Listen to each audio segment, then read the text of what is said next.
Welcome back to another episode of the Miami Heat Roundtable. I'm your host, Amir, joined today by Trent and Martel.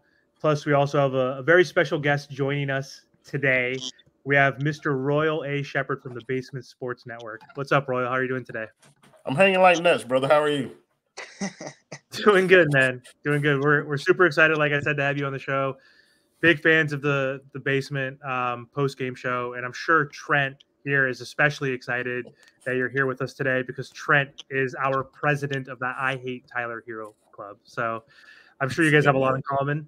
But anyway, to get started, the Miami Heat, we know they just wrapped up the season, finished 46-36, 8th seed again, back in the play-in tournament once again.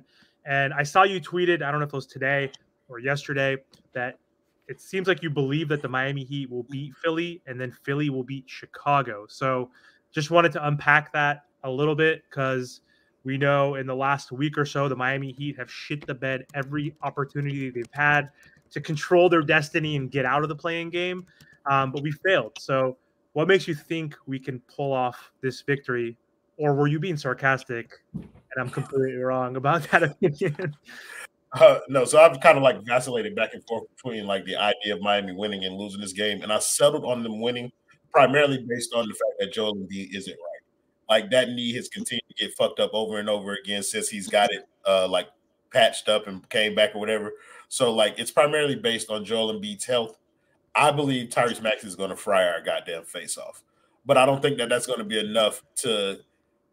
I don't think that's going to be enough to kind of keep Miami away from a victory on tomorrow night or Wednesday, whenever night it is. But yeah, like so it's not. It has nothing to do with the way Miami's performed this year.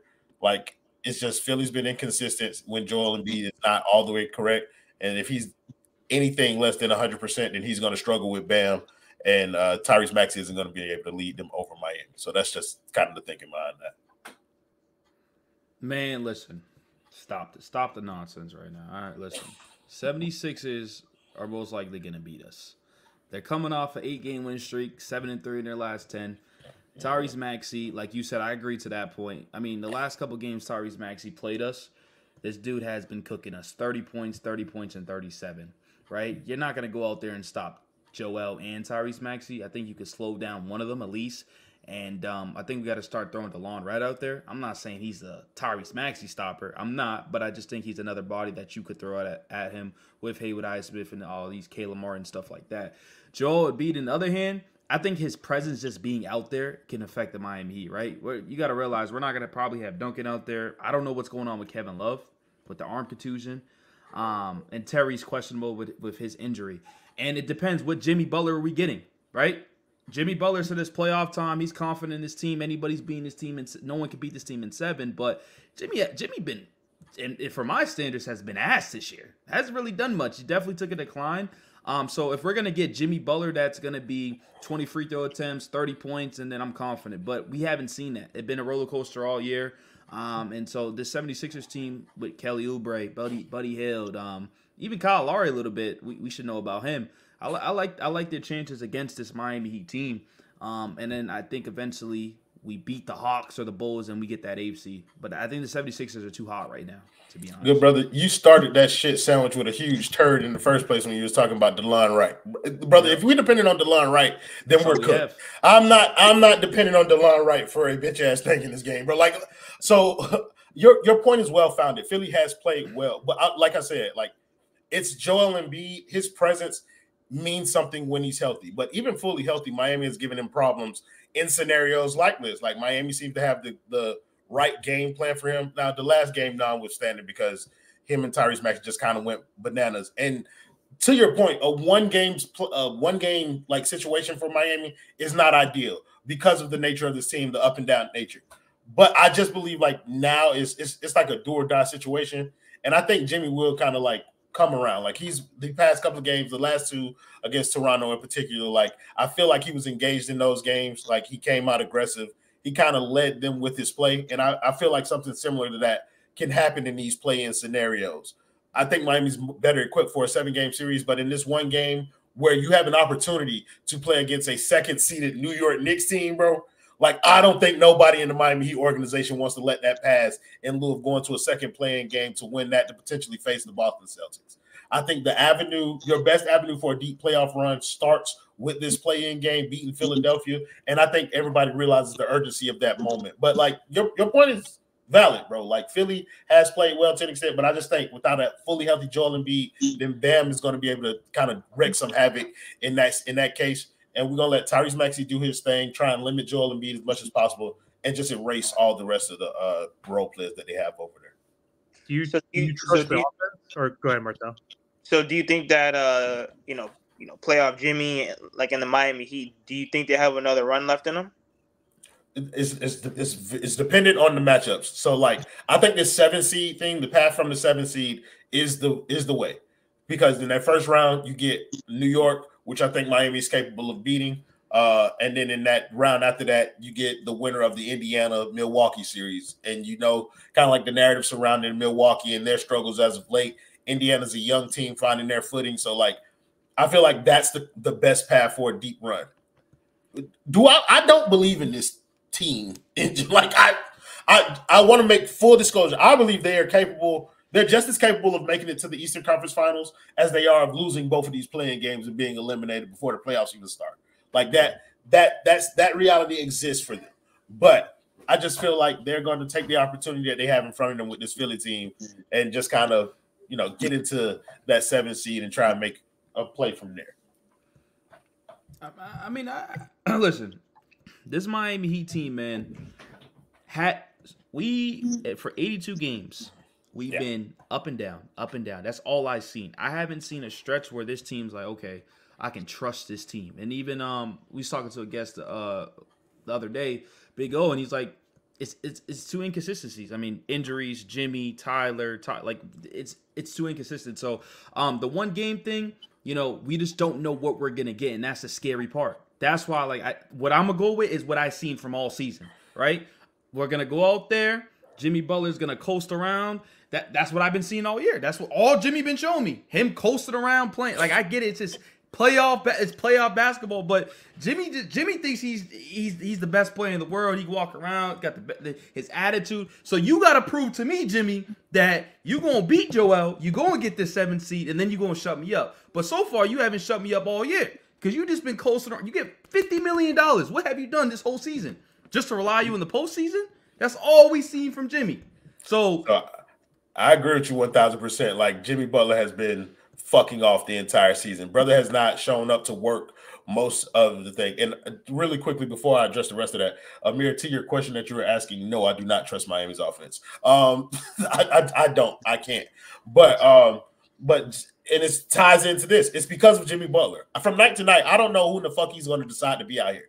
I don't know if he's going to come out here and be an NBA basketball player, one of the best, postseason performers, or is he going to be a barista in the goddamn game?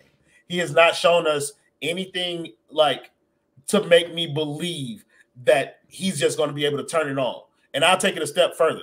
I don't believe Jimmy Butler is talented enough to be the type of player that believes that he should be able to turn it on.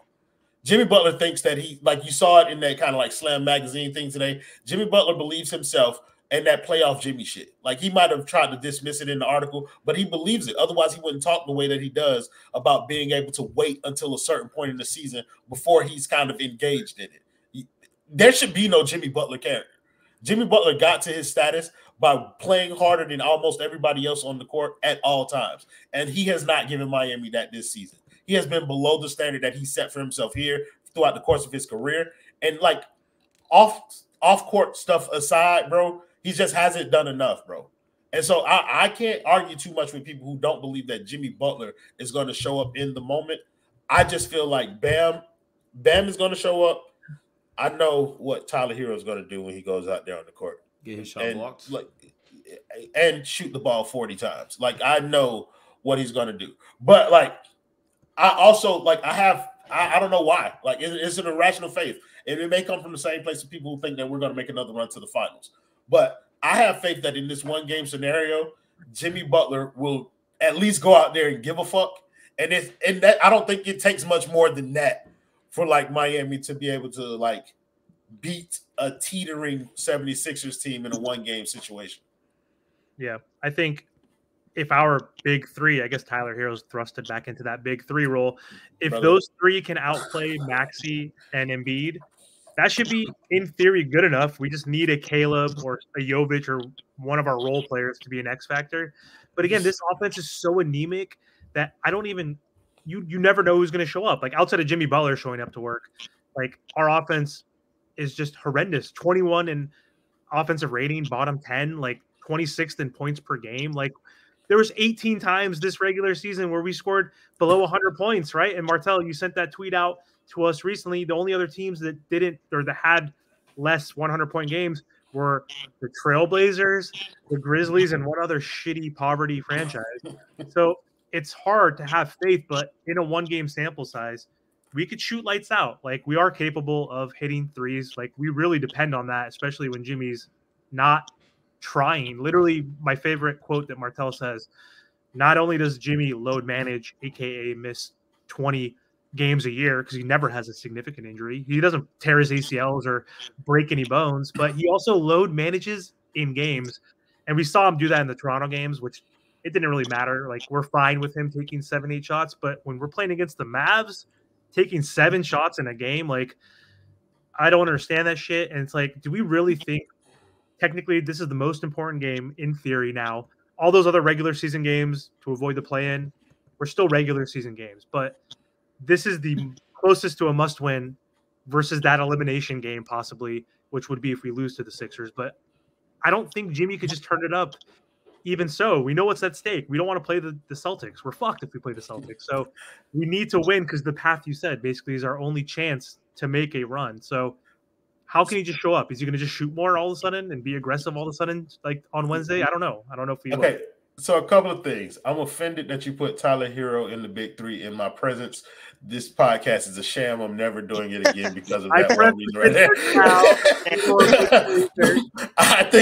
I think Jimmy and Bam are the two players that you should rely on, and Tyler Herro should be thrust into the category with the rest of this roster, where some games you can depend on him, most games you cannot. Like whatever he gives you is addition to what you should expect.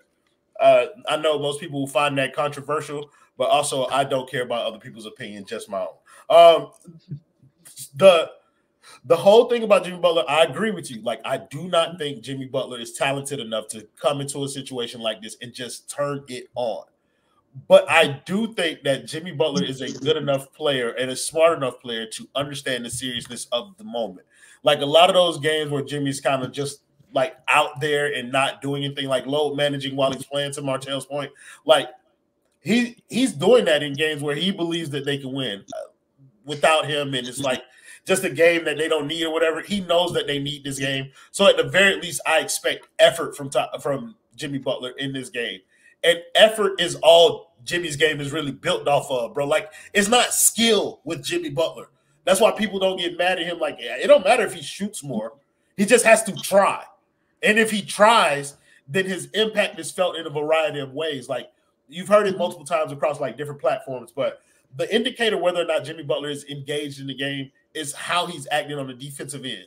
If he's getting in the passing lane and is engaged still in the ball, then that's how you know that he's locked into what's going on. And if we get that version of Jimmy Butler, that's what makes everybody else kind of fall into the natural pecking order and makes this team more difficult to beat. The thing that has Miami in a situation and that's kept them in this same situation despite their lack of talent is the fact that from night to night, we're getting contribution from guys that some people just don't expect. So you might get a Caleb Martin game here. You might get a Terry Rozier game here. You might get a Tyler Herro game. You might get – there's a number of guys that can contribute on a random night, maybe not consistently, but that's kind of hard to game plan for another team. So that's why, like, the one-game scenario, Miami has just as good a chance to win as they does to lose. I just choose to lean towards the winning because, like, hope against hope, I guess. Like, so going into the future, what should the Miami Heat do with Tyler Herro? Trade him. Okay, wait. And then what should they do with Jimmy? Because you know how they're going to try and pay him. So what do we do with Jimmy Butler going into the future? Because if he's not playing now, you know what I mean? How is he going to play later? Okay, so I'm not one that what was it that he wants Jaylen Brown money? Which is good crazy. Brother. Good brother. It has been a pleasure. Don't let the good Lord don't let the door hit you when the good Lord split you, brother. Get the fuck out. Tyler Herro. So the situation with Tyler Herro is interesting. in several ways. I believe kind of like the injury thing has kind of built up to the point where the organization now feels like they can't continue forward without him. The problem is that they won't see the return that they were expecting from trading Tyler Herro. It's just not feasible. And it's also not feasible to really keep him, Terry, and Duncan on this roster. Like, you've seen kind of this bill exhaust itself in terms of it's not good enough. You need better higher-end talent to kind of push this thing. If you plan on keeping Jimmy here, you need higher-end talent to kind of push this thing into the next direction. And I don't really see an avenue for them to get higher-end talent, except outside of the Donovan thing. Like, Donovan has that player option, so that gives him leverage in that situation where he can kind of dictate but it has to be just like the Dame thing. It has to be Miami and only Miami type shit. And for them to be waiting in a situation like that, I don't know if they're going to I don't know if they're going to be in a position to kind of acquire him in the way that a lot of fans are lining up for. I believe they have to trade Tyler Herro in this offseason. You can't bring that money back for a player who's going to miss 20, 30 games every year, and you're trying to lean on him as your quote-unquote third best player. And then you already brought in Terry Rozier when you sit down a first-round pick to acquire him. So if you're planning on – you can't – they're similar style players. So, like, you're not going – you can't flip the one that you just sent out an asset to acquire and then try and keep Tyler Herro. It just doesn't make sense. So I feel like Tyler is the one who naturally has to go. I would trade Jimmy Butler, but I also would have traded Jimmy Butler. I would have traded Jimmy Butler last year. Like, I would have traded him, bro. Now listen, that was the best time, yeah. Listen, Roy. For anybody that's a Tyler Herro a fan, that's fine, cool. You can like who you like, but listen, let me tell you something. Tyler Herro is not the player that we all expected him to be. And this is me being nice about him, right? He has not improved each season. He has only a couple moves. He's not aggressive attacking to the rim. His skill set should be more getting at least 10 free throws, 8 free throws around there. This dude's getting like 2 to 3 free throws per game. He has the step back move, and then he has a little floater and consistently gets a block. But not only that, when we need him to step up in the playoffs, he's not even stepping up when he's healthy. The dude averages 14 points a game, 4 rebounds and 3 assists in 41 games in his playoffs in his career. So when he's healthy, he's not doing nothing on the court. Then he's also missing games due to these injuries. Get this bum off my team. Just get him off. I'm sick of tired of Tyler, right? Then I seen on Twitter, Tyler stands, oh, Tyler comes back. He's averaging more points than everybody else. Are you proud of that? This team is not that good. Especially when Jimmy's taking 7 shots a game, during the final stretch. Tyler should be averaging more points than everybody else during the last stretch. He should. He really should. Bam don't take that much shots. So does Jimmy. Everybody else Terry was hurt for the stretch. Like, let's just be honest. So I don't want to see 25-4, and then he goes in the playoffs and goes 30% from the field, 32% from the three-point. That's what Tyler's going to bring to you. Get him off my team. If it's to the point where we got to get like a Royce O'Neal type person, I'm fine with that. Because what I want to run out there is Terry, because Jimmy's not going nowhere, unfortunately. I want him gone. Especially if he's going to load man's $50 million, get him off my team. Because if you have a Jimmy Bam and you're a playing team for 2 consecutive seasons, that's a problem to me. And you have the best coach in the NBA, that's a problem to me. So get him off my roster if you're only going to care about the postseason. Because we want to be put in this position at all, waiting to the end of the season, hoping that this team loses or this team loses. No, we should be comfortable. We should be chilling like... Look at the Boston Celtics. They rested half of their players getting ready for the season. So this is unacceptable with this Miami Heat front office. Jimmy Butler, Tyler being injured and sucking. Like, this team needs this team needs to turn around. Hopefully they can prove me wrong because I want to win at the end of the day. But their track record for the last 2 seasons is inconsistencies, injuries, and then we're supposed to trust Jimmy Butler in the postseason. That's all they rely on. That's the only thing they rely on. They fumble on trading for stars. I get the whole Dame Lillard situation. I get it. Maybe he should have stepped up a little bit more and, put his foot on. But that's not who Dame is. Dame is just whatever I go, I'm going to play for, right? So you fumbled that. Look at Bradley Beal. He's finally starting to turn up in Phoenix. All these other players that we supposed to trade for or whatever we was rumored to, they're all doing their thing. So I'm sick and tired of this front office, sick and tired of this team. And Terry Rozier was just like a shut up move. Yeah, shut up. Let's see what we can do now. That's all that move was. Shut up. You was complaining about everything. Shut up. Get Terry. Trade him this first.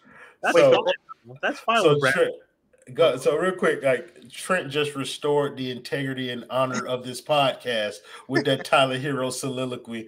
And to your last point about Terry Rozier, bro, I'm not going to say what we actually call it on the basement, but we've been calling the Terry Rozier move like a here damn trade. Like it's more like y'all been bothering us about a trade. Here, damn, we traded for somebody. Like, you know what I'm saying? But it wasn't a move that actually propelled Miami anywhere closer to their goals of winning a championship. To your Tyler Herro point, I don't think he's physically equipped to be a player that gets to the line more.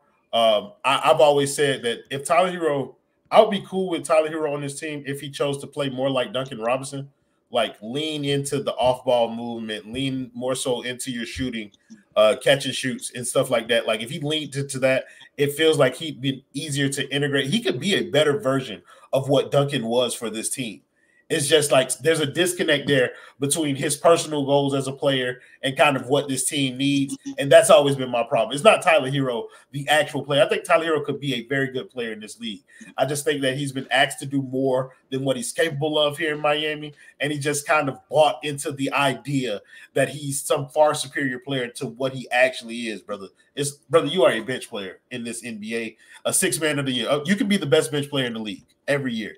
If you accepted that in your heart, like if he chose to be that 6-man role, I don't think anybody on any platform would have a problem with Tyler Herro as a player. But it's the routine, like I'm a starter type shit, and we was on all NBA trajectory, and I'm in the same conversation as Luka, John, Trey type shit. Like that's the ignorant shit that you be like, all right, blood, you're not a real person, bro. Like you don't even know what the fuck you're supposed to be saying out here because you can't identify what type of player you are and what you need to be talking about. Lou Williams. That's exactly who you need to say. Be the white Jordan Clarkson. You need to be talking about that type shit. Like, but you're not, bro. So like for that reason, that's why I can never get on the same page with kind of like the Tyler narratives. It's because a lot of the Heat fan base kind of project him to be a player. Even the Heat themselves, they told him to think bigger than Devin Booker. Devin Booker. Bro. Like, I don't know, bro. There's a bit of delusion surrounding Tyler's ceiling, and, like, I'm just not going to be a part of it. I know what he is. I've seen it. He's a high-level role player. Keep him to being that, and then people, like, if you kept him within those expectations, then I think he'd be fine. But he's not, so get him the fuck away from my team. We're only going to trade him for a top 75 player. That shit made me throw up in my mouth, Amir. Like I did not like that. Kidding me? We'll be lucky for a top 180 player, whatever it is this year. So you're gonna get a role player like Royce O'Neal. I know. I heard you say Royce O'Neal. I don't think you can trade. I don't think you can trade Tyler for Royce O'Neal. You might be right.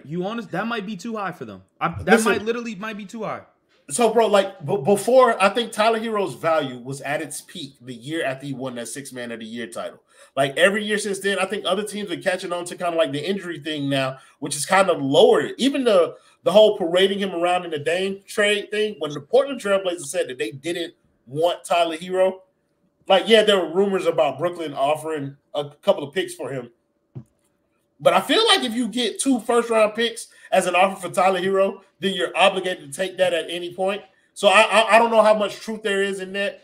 And so that makes me question his value around the league in totality. Like, how much do other teams really value Tyler Herro? I think we find out the answer to that this summer, though. Like, whatever we get for Tyler Herro this summer, that's his actual value.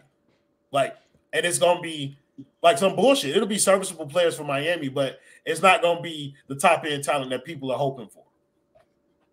Martel, you had a question? Yeah. Like one last thing because I got to go. But listen, Royal, thank you so much for coming on. But they're going to carry, like once I clear. Why do you think that they're dragging out this whole undrafted thing? And why do they want this run and every year to be so hard when they know the recipe? Because when the big three were here, we had high-quality role players.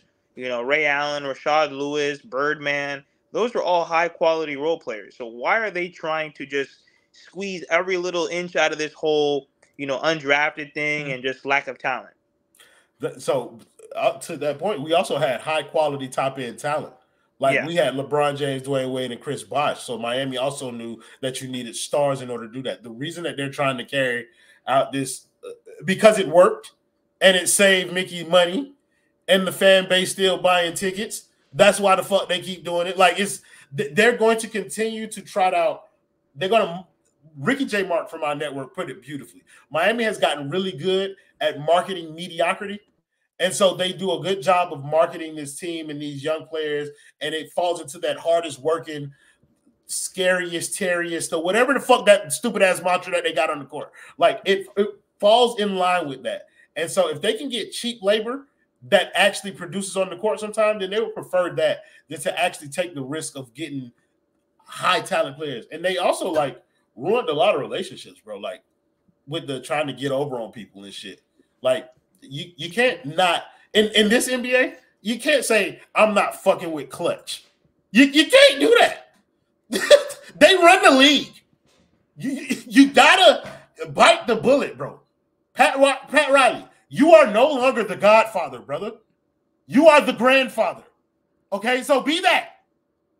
Be that, bro. Like, don't try and swindle people. Like it's pride, bro. Like they got to get over their own pride in order to like live in today's NBA. Free agency isn't a thing. You have to make trades with other teams in order to acquire stars. You can't sit up here and bully other GMs and expect them to bend to your will every time. It's bullshit.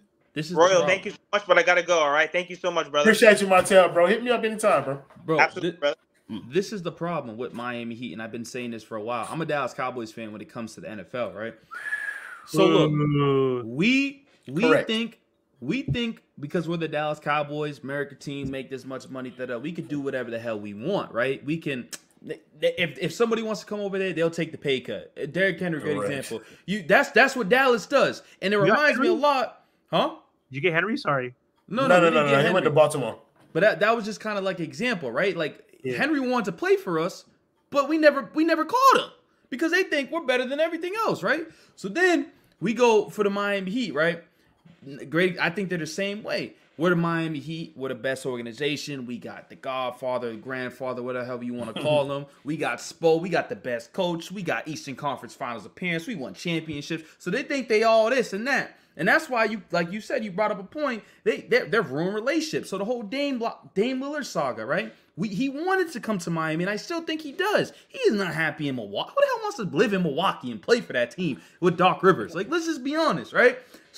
So you fumble that, and yeah, there's other perspectives. Well, maybe Dame should have put his foot down. Dame's not that type of guy to put his foot down like a James Harden. James Harden's a drama queen. He'll do whatever to get off a team. Dame's not like that. So what they did, and I don't know what's happening in the front office as I'm not there, but I'm pretty sure they said, you know what, we'll offer you this, and they never changed their offer ever. Because they said, you're going to come back to us no matter what. That's what they're probably thinking and be like, you're going to give us this offer. And guess what? A team came out of nowhere and swooped them. And now this is why we're in the position where we're at right now. And then going back to Terry, it's a shut up move. We couldn't get him, da-da-da. That's how I feel about this front office. And no one wants to talk about it, but all the players that we were rumored to this team. I got you. I'll let you go. So it's crazy because like just to stick that point, I don't want to lose it, but it's like the Heat fan base blames Joe Cronin for the fumbling of this Dame thing. And I'm with you, bro. Like Miami gave them an offer that was below the value of what Dame Lillard is worth and was like, take it and go find another offer and come back to us. Like they were in a position of strength. Yeah. And it's because it was the arrogance that you're talking about. We went to the finals. You got to come back to us to match our offer. And I feel like that's true because Dan Le Batard is one of the mouthpieces of this organization and got on camera and said that shit. Yeah. Like, so go ahead. It's just such a bad look, but everybody, like you said, everybody wants to, on Twitter, F Joe Cronin, F this, F that. No. How about we look at our front office? How about we look at Mickey for being cheap? How we look at, and we can even talk about Spo for a sec, right? Spo wants to play a style play that we should not be no longer playing no more. I know a lot of people complain about why is this team so small and why we got wrecked by the Denver Nuggets. Well, because Spo, and I heard this from somebody that's close to that team, Spo wants to play this type of way. The front office wanted to bring in somebody at that 4, but no, they said, nah, we're going to keep, Spo wants to go Caleb. He wants to go with, he finally started playing Jovic, but before he was being stingy with that too, until Jovic had to prove to him that, like, I can be on the court, right? So that, the small ball, having only Bam at the 5, and we're just undersized and just these undrafted players, like, I look at all of them. I look at Jimmy Butler, because he's part of this all too. I look at Spo, I look at Mickey, and I look at the grandfather, whatever his damn name is. And there's a reason why we haven't won in a while. Straight up just like that. I don't care about Eastern Conference appearance. I don't care about finals appearance. Cool, we get there. Let's finish the job. We haven't finished the job since LeBron. So straight like that. This whole Jimmy Butler era has been a fail, to me at least. Not according to Giannis, but I agree with you. Because to me, I think this has been a fail. No, I feel you because, like, hey, I don't want to take it for granted that we've been doing good and we have a shitty team that we have to root for, like the Trailblazers now moving forward, or just Orlando Magic, our neighbors right there. Like, they haven't sniffed anything since what's his name left, Dwight Howard. So, like, I don't take it for granted, but what do you play for? Like, if you're a contender and you just get there and you lose, no one remembers who the hell Michael Jordan beat. Like in the first three-peat. Like, I was super young. I remember, of course, the Jazz series, all that stuff, and then playing the Pacers and all that crap. But no one remembers the loser. You remember the winner, right? So it's not good enough just to get there. My point. So Pat Riley is the person who coined the phrase "there is winning and there is misery." Like, and I think some Heat fans have begun to like associate just being in the conversation with winning. And it's like, no, winning is winning. Everything else is fucking losing. Like, and it's like you get looked at as a bad fan when you hold them to that standard, where it's like, I didn't set the standard. The Miami Heat are the people who told me that they will be competing for championships every year. And a lot of people take the results as them legitimately competing. I was like, no, Miami has done nothing to put themselves in a position to actually win a championship. They have kind of like backed their way into like these Eastern Conference finals and finals appearances, but they have, you saw every time we get there, like, we don't have a fucking chance, bro. Like, it's like because the team isn't built to contend for a championship. To your point though, Trent, bro, I 100% blame Spo. Every time I say the front office, I put Spo in the lumpings with them. Because I agree, Spo wants to coach these shitbag ass players because it also enhances his brand. People call Spo the best coach in the league because he's able to take garbage G League players, make them serviceable NBA role players, and have them contribute to a team that's in the finals. Like, Spo gets that too. And they just gave him all this money. So whenever I bring the front office, Spo, you are a part of I attribute that to the entirety of the brain trust of the Miami Heat. And I think Spo is a part of the brain trust of Miami. So you are a part of this, bro. Duncan Robinson played well this year. We'll give him that. But the past 2 years, I've been packing Duncan Robinson's ass up every day and every chance that I got. And that's on Spo. Like, that's not him. But the small ball shit, that absolutely is Spo. Being stubborn about Jovic, I don't know if, like, I blame Spo for that. I just think the kid wasn't ready. Like, until he was able to find, like, he still gets lost on defense sometimes, but he had to get better defensively before you could consistently put him on the floor. But to your point, he needed playing time in order to get that. He wasn't getting that in the G League, so he wasn't going to get better defensively until Spo started, like, giving him a longer leash than he had been. So, like, I don't know, bro. Like, Spo still has his warts and shit like that, but he's the best coach in the league. And so it ain't but so much. Like, if you give him a shitty roster and he takes you to the finals with it, then that should be validation for you to try and get him better players, get him more players. So, like, it's a symbiotic relationship in the Miami Heat. That's how they try and sell it. So that's how they ass get judged. One person fuck up, like, you can't separate Mickey from Pat, from Spo. You're not doing that. Everybody's to blame. The fish, like, shit stinks from the head down, bro. So, like, I blame everybody all the time.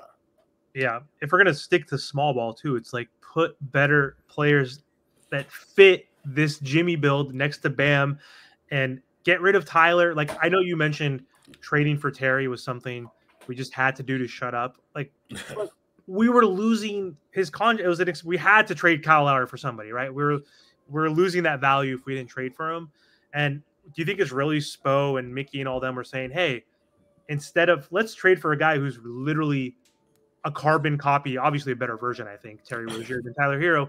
Why would you put someone in there that's redundant, where instead of, we could have been like, let's trade Kyle for a PJ Washington plus whoever as the backup point guard, like whoever else is some scrub on the Hornets, right? Or get the Nick Richards because we need a better backup big because Thomas Bryant's unplayable. But, like, why don't we go that makes sense to me, what you're talking about, Amir. But it harkens back to 2 years ago, or whatever the 1 seed year was, bro. When Miami was the 1 seed and Duncan Robinson was not fucking playing, we were like, trade Duncan Robinson for Jeremy Grant, who fits the small ball shit that you were trying to do. Yes, we had PJ Tucker, but, like, we had nothing else. We weren't playing Caleb at the 4, and, like, we needed another 4. And whether you thought Jeremy Grant was a better or worse player than PJ Tucker, he could have helped. And I believe if you get Jeremy Grant that year, like that's a small move. That's not even a grand, big superstar move. I believe you get Jeremy Grant that year that we were the 1 seed, we beat Boston and we go to the finals. 100%. I agree. Now look at this, Royal. Now just look at the Eastern Conference and look at during the trade deadline. Look at all the teams that are top 6 besides the Orlando Magic. Every team has made a move. The Boston Celtics added Drew Porzingis, right? The Knicks, they added OG. They added a bunch of role players that fit their team. The Bucks, they added Dame. Cavaliers, they added role players that fit their team. Max Strus, George's name, whatever. They're top 4. The Magic, they just had growth and development. But even the Pacers, you trade for Pascal. Every team that's in the playoffs had traded for a player to improve their team. I love what you said earlier. You said there's no such thing as free agency. You know why? Because people are already on a 5-year deal and they're just going to accept their player option or accept their deal. There's no such thing. We're not going to go back into free agency where LeBron, KD, Carmelo back in the day where they're all available. No. That's not happening. So free agency, your best pickup is going to be a Dante DiVincenzo, whatever his damn name is. DiVincenzo to the Knicks. That's going to be one of those best pickups because those are the role players that are going to be swirling around. So, this Miami Heat team, man, they should have noticed that in the regular season or even during the season. Like, okay, I see all my competitors that we have to see in the playoffs going for a star player or a role player to add to this team. Why not us? So what they did was, like you said, we trade for Terry, whatever. Cool, it is what it is. But we need the whale. We need that big whale to carry us during the regular season because Jimmy can't carry us during the regular season. Are we ever going to get that? I don't know. Donovan Mitchell, I've been wanting him so much. You think the Cavaliers are where they're at because of Darius Garland and Mobley and Allen? They play a part, but no, it's because of Donovan Mitchell as a superstar player. You see, as soon as he gets injured, they fall all the way down. They were 8-12 in their last 20 games. Almost damn near fell out the playoff picture. He came back, saved them a little bit. So that's what this team needs to do. And also what is pathetic is that the Magic, I love what they got over there. I love what they're building. But there's no way the Magic should be in the playoffs right now. And this Miami Heat team, a veteran team that's led by one of the best coaches in the league, with having Jimmy, Tyler, and Bam, we're in the post playing. It's pathetic. Well, we didn't have Tyler.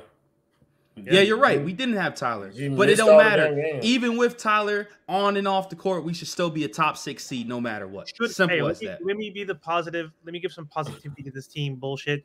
So, hey, we always complain about the biggest thing, injuries. And, like, we're just so unlucky every goddamn year. I tweeted something recently.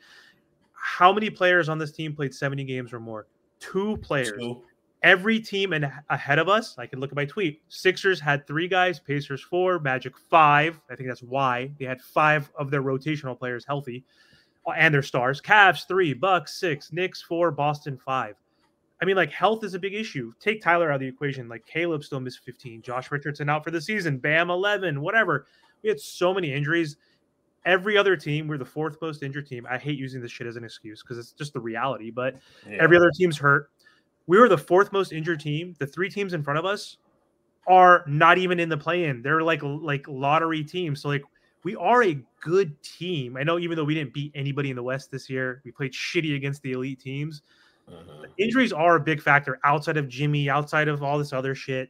Like, it is what it is, and it sucks. I think we would have been top 6 though if we had more than 2 guys. Like, we're just always hurt across the board. I think unlucky is just kind of like a nasty term to use to describe this team's injuries because a lot of these things are like pain tolerance and shit like that. Like, I feel like there was some pain tolerance issues that Miami chose to sit guys out. Like Kevin Love was not injured to the point where he had to miss that many goddamn games. Like Caleb Martin tried to come back earlier than he should have and looked like shit, which is why he needed to go out. If he had just waited, then I think he could have maybe missed somewhere closer to 10 games as opposed to the 15. But like, I feel like there's things that players can do, like preventative maintenance to their bodies to stop them from doing this. Like, it's not unlucky if it happens every single year. Like, either the players aren't taking care of themselves or the training staff needs to be fired. Like, that's kind of, that's true. I'm with you, Trent. Like, if it's both, like, get them out of there. Because I don't say Tyler's injury prone. That motherfucker's prone to injury. You know what I mean? Like, he might not be injury prone because it's not always his knee, it's not always his foot. It's everything. Yeah, but if you're always injured, how can you not be injury prone? Like, I don't know. I just like saying prone to injury sounds a little better than even some people even the injury in the playoffs last year, where people kind of like, I'll make this quick so you can go Trent. But even people kind of credit like his injury last year in the playoffs to being a freak injury, bro. Like, you were diving for a ball you had no chance of getting, gang. Like, that shit was like, it's unnecessary, bro. Like, it's unnecessary for you to do that, bro. For some fake hustle, you ain't dove for shit all year, bro. Like, what you doing? But listen, I hate the injury point. I hate it. You know why I hate that? Because I wish Ernest was here, Royal, because he uses his injury excuse all the time. We was healthy for the most important games of the season, and we still lost. I don't want to hear none of that shit. 2, Jimmy, Bam, and Tyler. Now, this stat is probably going to be a little bit updated because they played a little bit more this year. But during the time, when Tyler Herro is a starter, they are 63 and 64. Now, when he's coming off the bench, he has 93 and 49. Plays big right there. The numbers don't lie. But not only that, right? And like I said, these numbers are probably going to need to be updated because the season continues to go on and stuff like that. But we still had a chance. If Jimmy plays 5 games, 100% like he does in the playoffs, we're top 6 seed. Look at the standings. We lose games like the Washington Wizards. We lose games like the Memphis Grizzlies where no one, we just lost those games. It is what it is. Oh, no, it's not. It is what it is. Because now, great example, I like bringing up the Clippers. The Clippers finally took the regular season serious. They finally did because health played a part. Cool. But they finally took it serious, and now they're a top 4 seed. Don't got to worry about getting in the play-in, stuff like that. If you take the regular season serious, you get damn near the end of the season, you get to rest your players and get ready for the playoffs. Jimmy's like, my tooth hurts. I ain't going to play today. Even when he's active, his body language sucks. And you know what body language does? It tells the other players, if my star player that I look up to is not trying, why should I? Why? Yes, Trent, to your point, bro, we are 2 wins from being the 5th seed. Literally. You named the 2 biggest games. Like, that Washington Wizards game, fucking disgrace. And then the game versus the Memphis Grizzlies, where the Memphis Grizzlies didn't play any of their starters. Like, they didn't have anybody there. And we lose that game, bro. We can go back recently. The Indiana Pacers game where we had, like, that's a game with huge implications. The Philadelphia 76ers game right before that. That's a game with you losing every game that's kind of like a measuring stick for your team. Like, those games come back to bite you at the end of the year, bro. Like, we could be the 5th seed, bro. Like, two more wins. Miami's a 5th seed instead of a play-in team. And we're playing Cleveland, a favorable matchup right then and there. I would love to play Cleveland in the first round. But this is the thing about the Miami Heat, and I'll end it off right here for me. Listen, we still have all in front of the table. We beat the 76ers. If that's happened, we play the New York Knicks like you said. I would love to play the New York Knicks. I promise you. What we have done to Brunson the last time we played him, we bother him. As soon as you get him off, this New York Knicks team ain't squat stuff. Because Julius Randle's already out.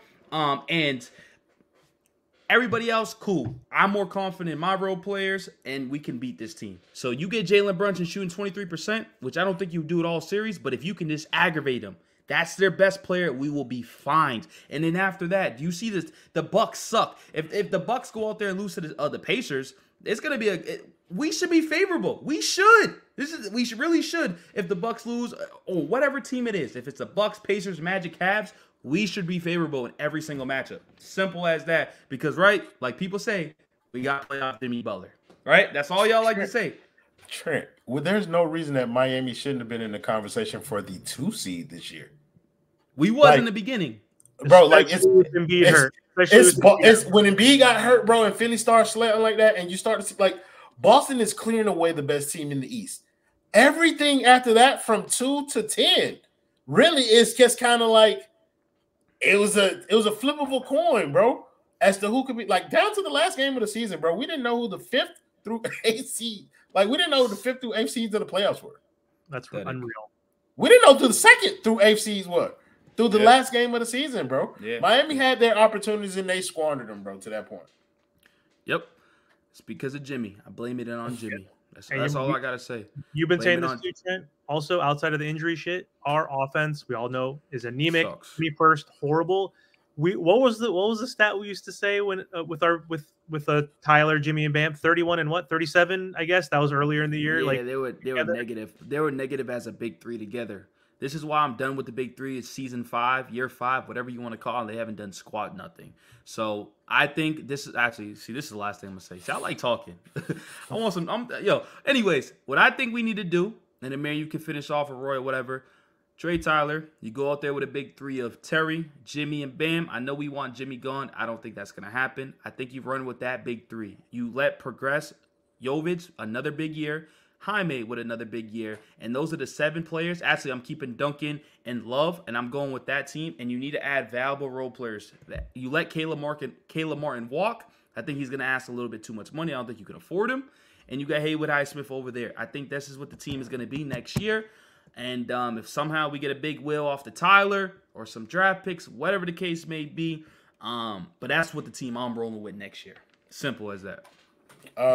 Just to kind of like land my plane, if you roll that team out that Trent's talking about next year, Miami's probably a fucking play-in team again. I do not want to see anything remotely close to the same roster. Blow this shit up, bro. Like, trade Tyler, trade Duncan, trade Terry, trade Jimmy if you can, bro. Start with Bam and Donovan and put whatever you can around those boys and give me something else. I've been watching this product for 5 years.